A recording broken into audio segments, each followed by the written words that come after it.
आज हम और आप अपने ऊपर गौर कर लें, अपनी ज़िंदगियों का मुहासबा कर लें, अपने आमाल को चेक कर लें कि हम इन्हीं 8 चीज़ों के इर्द गिर्द घूमते हैं कि नहीं घूमते। अपने बच्चों के चक्कर में है, अपने भाइयों के चक्कर में है, अपने ख़ानदान कबीला के चक्कर में है। जहेज़ मतलब मौलाना कैसे ना लें, वरासत में हिस्सा बहनों को कैसे दे दें, हमारे यहाँ नहीं चलता है। हाँ, ये ना करो, वो ना करो, हमारी नाक कट जाएगी। ये सारी चीज़ें भाई है, गलत है, कोई बात नहीं, हमारा भाई है। हम इंसाफ का तकादा, इंसाफ क्या कहता है हम उसकी बात नहीं मानेंगे। बड़े अच्छे से हम लोग कहते हैं कि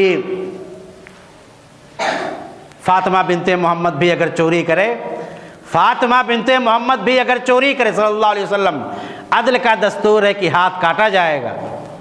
हम ये चीज़ें पढ़ते हुए हमको अच्छा लगता है, लेकिन जो अपने ख़ानदान, कबीला, अपने ऊपर, अपने कैरेक्टर और अपने अखलाक व किरदार पर जब ये बात आती है तो हम सारी चीज़ें भूल जाते हैं, हम सारी चीज़ें भूल जाते हैं। अल्लाह रब्बुल आलमीन ने इस आयत के ज़रिए से बयान फरमा दिया।